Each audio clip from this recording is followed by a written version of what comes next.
parole d'un prophète mort pouvait sauver les vivants.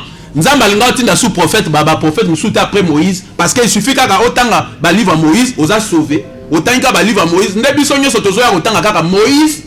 Mais pour la ligne avant Jésus il y a ba prophète baye plus de 40. Parce que dans chaque génération, il faut nzamba tinda bino prophète. On les a conditions sine qua non ya nzambe. Bino bozo boya ba prophète mais lui Dieu Jésus-Christ alobi il est le Dieu des esprits des prophètes. Attention, mais alobi en Ancien Testament, alobi que j'étais le Dieu des esprits des prophètes, maintenant je suis devenu le Dieu des pasteurs. Faux.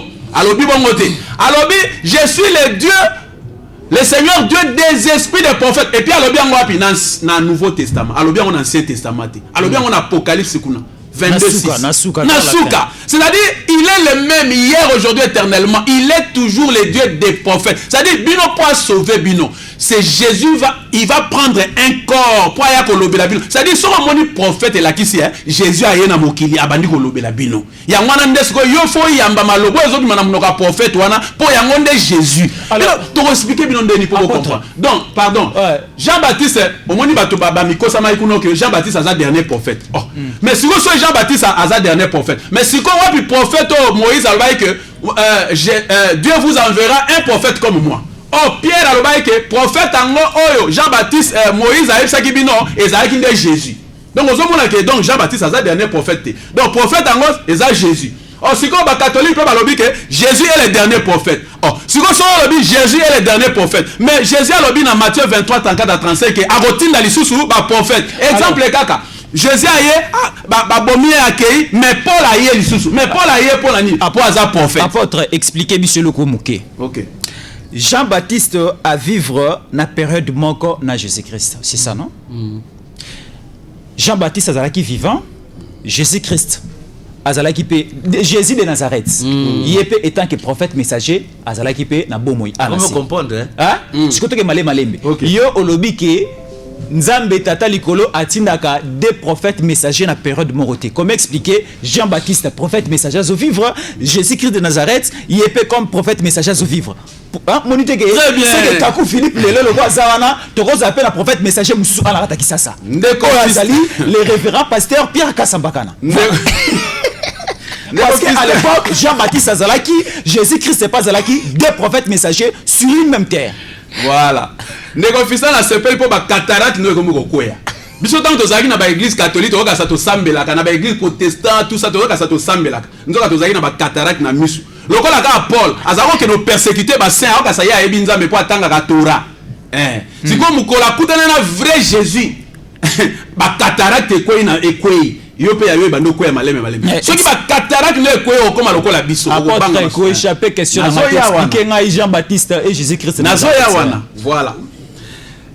Nzambe azanzambe ya ordre, aza ya désordre te. Omoni tala bien, Jean-Baptiste azako mela masanga te, mais Jésus azako mela masanga. Siko yo olanda nani? Attention, Jésus mangeait et buvait alobi bongo. Jésus alobi ya azaki ko lia, azo mela, azo lia. Mais Jean-Baptiste ne buvait pas. Ozoka. Deux dispensations différentes, mais bangonyo so bazaki na Saint-Esprit. Voilà. Ah, yo sikoyo, ozo landa nani? Jean-Baptiste et Jésus. Vous ne comprenez rien.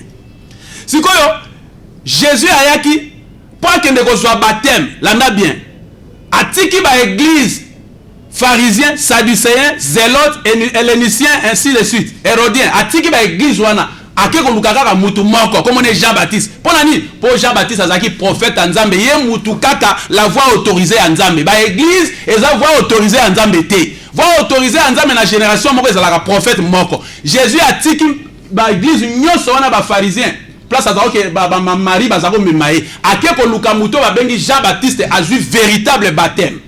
Voilà, yo pe le faut un véritable baptême. Si quoi pour nani Jésus Dieu tout puissant atindaka des prophètes à la fois. Atindaka prophète moko. Mais si quoi pour nani les sali que Jean-Baptiste na Jésus ba kutani ba ngomi balé.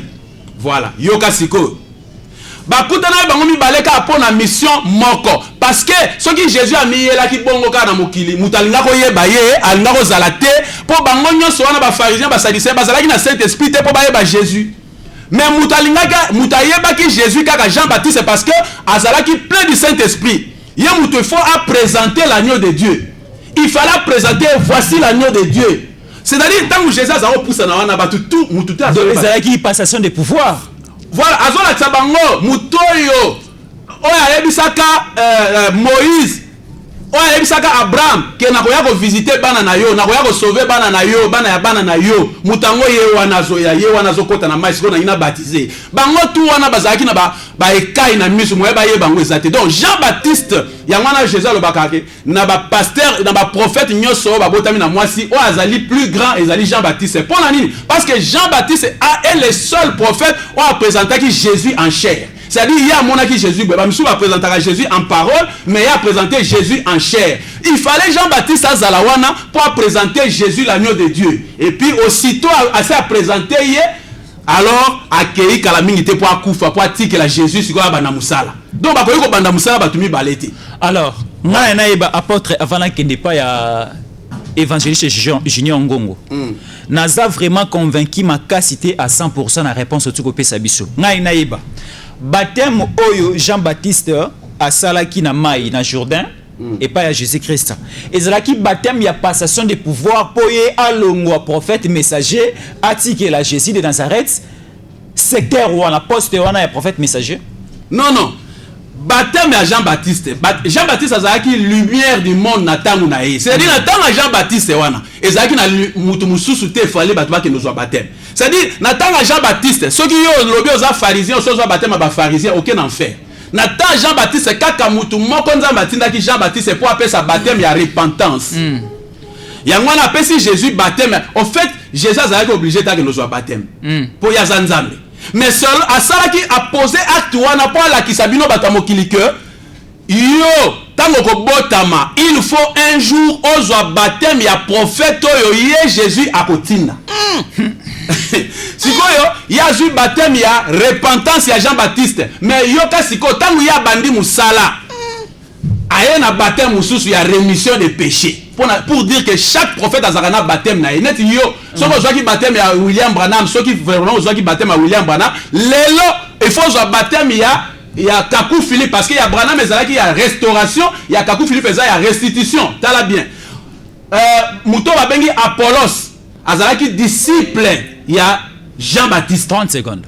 Apollos azalaki disciple à Jean-Baptiste, ça azalaki déjà baptême ya repentance ya Jean-Baptiste. Mais tant akutana Paul a lobi nae non aux Saint-Esprit te Paul aux nous baptême il y a rémission des péchés te. Il y a lobi mais nazo déjà baptême il y a Jean-Baptiste il y a habité. Jean-Baptiste a baptisé pour na repentance siko to baptême il y a rémission des péchés. Allez ba rebaptiser voilà. Donc yo ce qui lelo aux qui baptême il y a restauration ya William Branham lelo lokola Kakou Philippe mutaye na terrain yo faut zasko baptême il y a restitution. D'ailleurs na monde ata mutu moko te azwa qui peut baptême il y a William Branham ata mutu moko te ayebi Branham ata mutu moko pete azali disciple ya Branham lelo ba wana nyoso zo mona wana ba Branhamiste wana bana ya Zabolo amen yango no moni ba bala base belé o Branham mutatinda ki bango hémorroïde.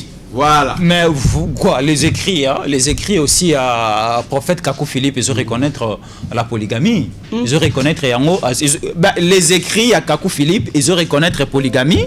Les écrits à Kakou Philippe, ils ont reconnaître le divorce parce que Mogo a été divorcé. Là, ce sont des informations à Fouyaki. Ils ont reconnaître la polygamie, ils ont reconnaître le divorce parce que Yemoko a été divorcé. Ok. Voilà. Est-ce qu'un prophète messager peut aussi divorcer? Un prophète messager peut divorcer.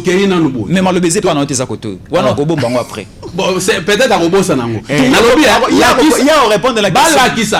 Bala kisa yo kaka. Verset moko kaka na Bible. O balobi, il faut poser la polygame. Bala qui sont dans verset moko il faut poser la polygame non attends verset moko te banda Genèse et Apocalypse mais seulement ce sont des actes des prophètes les actes que les prophètes ont posés on ne peut pas suivre un prophète parce que actes ont posé on les a parole de Dieu amen il c'est biso que non biso no vivre na démarche ya prophète messager ndeno zo bageno ba acte au prophète messager a posé to landangote d'accord dans le Bible acte au prophète a posé et ça bino bozo comprendre ngote ezali bino na miso na bino boko landangote parce que ezali ba acte prophétique nza même tazo ebisa sala ndenge wana exemple bon nani muto nani Esaïe atambola motakala pendant 3 ans yo sikoyo olandango otamba mutakala Noé akenda ko mela masanga bisiki bolumbu kasi Pierre kasi kono mela masanga bongo tika bolumbu na yo mela déjà masanga bongo siko tika la bolumbu bon Ezekiel wana Ezekiel akenda ki ko lia ba matière fécale yo be toujours kenda ko lia ba nyai po ba yeba yo vous ne comprenez pas les actes d'un prophète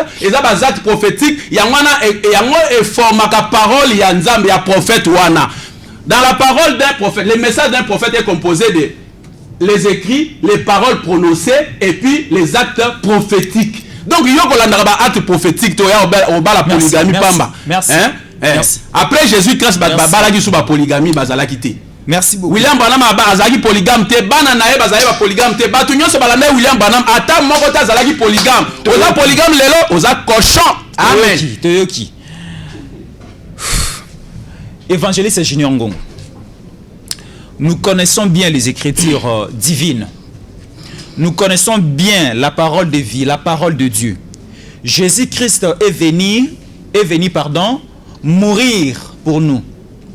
À quelle croix, christifié, a koufi pour le salut de l'humanité. Déjà, a koufi la naïbi pour tous sali. Et maintenant, l'arrivée à Kakou Philippe, c'est pour le deuxième sali. L'arrivée à Kakou Philippe est influencé nini pour nous les chrétiens, pour la religion divine. L'arrivée de Kakou Philippe est sani parce que bisognon se moki le monde entier te ebi Jésus est venu sur la terre, ba christifié na croix, a koufi pod le loto za la sauver to benga bana na nzambe. Siko lelo Kakou Philippe est salani. Lui aussi est venu pour mourir pour nous, a la christifié na croix, pour aloba tout est accompli. C'est une bonne question. Au moment où soit royauté pour la deuxième fois, à quoi pour n'abusser et au salamate sacrifice une fois pour toute l'humanité. Jésus-Christ a eu pour deux missions. Mission liboso pour les Juifs, Matthieu 15-24, Matthieu 10-5 en tant que prophète messager. Deuxième mission, sacrifice à la croix. Sacrifice on est ça de génération en génération. Voilà. Et maintenant pour avoir accès à sacrifice, ce n'est pas à tout le monde. Pour avoir accès à la sacrifice à Jésus à la croix, toi, tant qu'humain, il faut passer par Jean 6-28. C'est-à-dire Jean 6-28 dit que non, l'œuvre de Dieu, c'est de croire en celui que Dieu t'a envoyé. Ceux qui croient, on reconnaître mouton Zambatindi, oh Jésus-Christ a tindi, au croire na yé, au croire na message na yo baptême, automatiquement, sacrifice à la croix est zuyo. Donc, en dehors, il y a passage oyo. Oyo tozo sala, on Jésus est mort à la croix pour toi, toyebi, mais ça est fait na yo ta vie na yote. Nathan Noé, Noé a fait na koulousu te pour na Nathan Naé. Mais pour nous la sauver Nathan Noé, il fallait passer par Noé. Corneille, Pierre, na acte 10-11, a fait na koulousu te pour na Pierre, pour na Corneille. Pierre na acte 10-11 a couvert une course pour na Corneille. Mais en Jésus Corneille, qui n'est pas Pierre, il a le parole de la vie éternelle. On se comprend. Seul Jésus-Christ sauve. Mais pour nous accès, il y a sacrifice, il faut quoi un prophète Kakou Philippe. Ah, donc j'ai compris, c'est celle le nom de Jésus-Christ qui sauve. Mais comment? Mais pour avoir accès à ces salis, il faut passer par le canal d'un prophète messager. Il faut comprendre ma cataracte quand tu veux baptiser. Très bien. On se comprend. Et ça c'est simple. C'est simple. Et non, il a donné le zin. Il est venu chez les siens. Les siens ne l'ont pas reçu. Mais à tous ceux qui l'ont reçu, il a donné le pouvoir de devenir enfant de Dieu.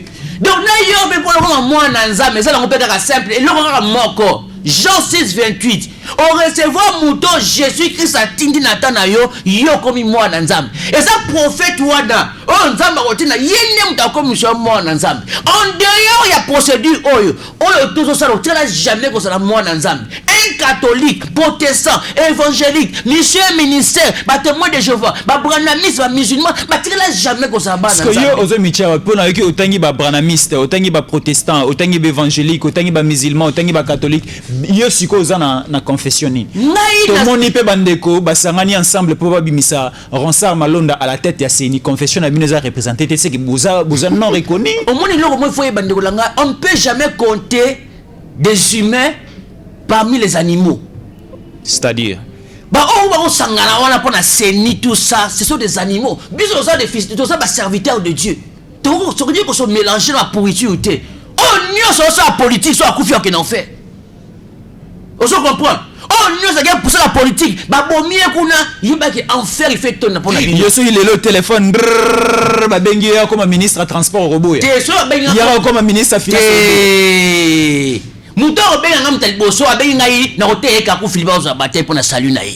C'est ça la chose la plus importante. Donc, je suis un enfant de Dieu parce que j'ai reçu Jésus. Jésus est mort à la croix pour toi. Solo. Il faut vivre en haut, salut wana. Il faut toucher. Ça doit être du réel, ça doit être du palpable. Le comme moi dans Nzambe, Nzamba yebayo, sacrifice à la croix, on soit accès, il faut quoi d'un prophète Kakou Philippe. Voilà. C'est simple comme bonjour. Quoi on est un cadavre parce que Mahomet c'est un cadavre, Branham c'est un cadavre, Kimbang c'est un cadavre. Bah prophète baswa Koufou baswa cadavre. Prophète nayo ça vivant. L'élève monaye et ça Kakou Philippe. Rasoul nayo, Nabi nayo, prophète messager atanayo, so quoi naye yenne ta comme ça yo mwana na aussi ici. OK. Exact. Tout ça c'est quoi dernier tour de parole. OK. Je fais ça apôtre Blanchard Mosili tour Yasuka Maloba évangéliste c'est pas aux tour Yasuka Maloba mais la shit na yo européen ça va contact parce que le bel biso sur les sali. Il faut te ko lukabino pour te comprendre base, te comprendre vraiment profondeur ya sali yango to ko yamba ndenge to ko sala ngone ni baptême de quoi? Des restitutions. Des restitutions to ko sala ngone ni mais sikoyo évangéliste Blanchard Mosili. Dois-tu ko présenter la personne de Jésus? Oh. Apôtre Blanchard Mosili, dois-tu présenter la personne de Jésus-Christ comme esprit? Dois-tu présenter la personne de Jésus comme prophète messager?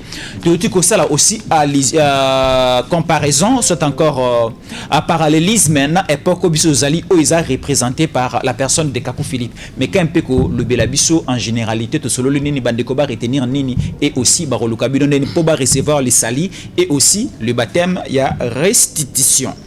OK, bandekobola na malam. Omoni ba parole ya Nzambe et ce sont des paroles révélées, ce sont des mystères parce que za Nzambe mutazoloba.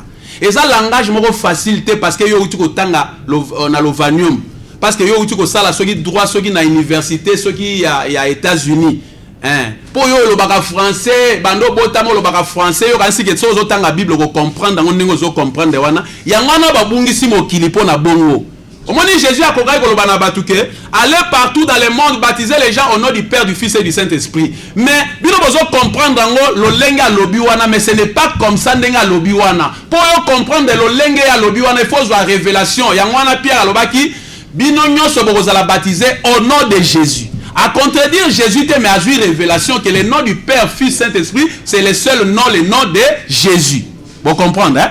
Voilà. Lelo, baptême nyoso ezakaka au nom de Jésus parce que c'est lui qui est le Dieu tout puissant. Ce qui bino kuna au nom du Père, du Fils et du Saint-Esprit, baptême ya Satan peka yangwana. Mais ce qui peut jouer baptême na bisoté awa, ozoape c'est que okufa otikali ko zoape baptême té. Vous comprenez. Alors, tangu bazolo ba que le nom de Jésus sauve. Ce le nom de Jésus sauve. Ce n'est pas que Jésus. Non, ce n'est pas ce nom-là, Jésus qui sauve. Mais c'est le nom de Jésus. Or, le nom de Jésus, c'est la parole de Dieu. C'est la parole qui sauve. Ce n'est pas le nom de le nom de Jésus, c'est la parole de Dieu.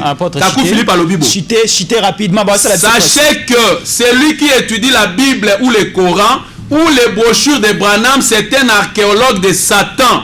Tous ceux qui prêchent la Bible, ce sont des menteurs. Moni, ils ont prêché la Bible. 20 secondes pour la Bible, il y a dans le 15e siècle. Si on a un siècle, les cas la Bible, ils ont quitté. Si on a prêché, Moni, vous avez un menteur. Lelo, bino nyoso ba pasteur à l'okuta wana, obo sali ba église, bo déposer ba église. Numéro de contact 10 secondes. Zamba lobi boza ba bandi, bo tika ba 10 secondes pour un numéro de contact. Voilà. Lelo boya kozwa baptême ya prophète Kakou Philippe. Pour la kozwa message à Kakou Philippe qui est dans Play Store. Au petit prophète Kakou Philippe, ozwi message wana obandi ko télécharger ngo, obandi ko tanga ngo. Pour la kozwa ngai, ezali 085 11 66 800. 085 11 66 800 oye kozwa les véritables baptêmes benganga. Merci évangéliste Blanche Junior Ngongo tokomi na suka. Vite quand ndenge apôtre lobby Play Store ou taper prophète Kakou Philippe ou télécharger ma prédication na ba audio et ça non gratuit. Toi en temps confinement va na nak yoka matia nae. Numéro de téléphone ba o bazona na biso na Congo Brazza. Soit numéro apôtre Stéphane plus 242 06 483 76 37 plus 242 06 483 76 37. Ouais ça numéro apôtre Stéphane na Congo Brazza. Numéro na nga koto o zolo na nga bolingo ozo baptême au nom du Seigneur Jésus-Christ pour la restitution. Bon comprendre que bon pesa sou ba dîme, ba offrande ba impesate. Numéro na nga ça dit 089 450 51 62 089 450 51 62 ou soit 097 11. Merci. 62 940. Que Dieu vous bénisse. Merci beaucoup. Na envoyé spécial. Il y a prophète messager Kakou Philippe Bazaki et le Mwana Bisso na plateau. Il y a Lelo. Tous ensemble avec l'apôtre Blanchard Moussili, l'homme à la langue brûlée, et aussi l'évangéliste Junior Ngongo, l'homme des révélations. Bazalaki ensemble na Bisso. Tout tu recevoir, tout tu comprendre maï et belé o etali sali, maï o et belé tali. Quelles est les qualités, quelles sont les compétences prophète messager Zanani. Tout tu retenir. Merci beaucoup pour la présence d'Amino à Tonga Lelo. Prochainement, ce que tu vois, parce que Bino Bozubo ya badim na mabonza. Prochainement, qu'est-ce qui est écrit concrètement na Italie offrande na dit merci na équipe technique et travailler na biso na Tonga Lelo parce qu'on nous fait déjà pression. Alain Makontima derrière les caméras assisté par Merveille Agolo et Nathan Sido. Du côté de la régie, c'était Jorens Mazina, mon professeur. Il est à Salike émission et Lelo et ça l'a bien réalisé et il était secondé par celui qu'on appelle notre superviseur technique à la personne de William Founi. Le programme entre les mains de la grande dame des langues Jamba Bébé Bercy. C'est lui qui a fait la programmation de ces merveilleux programmes. Merci beaucoup aussi à elle et aussi merci à notre coordonnateur, monsieur Gilles Chitumbaï, un bon monsieur, un bon tonton et les PDG des PDG au sommet de Kilimanjaro. C'est le président Roger Lumbala. Mes respects à vous. Nous sommes arrivés à la fin. Moi, c'était votre humble serviteur, Fiston Yankole, le Jésus de la presse de Koutani, Lobby.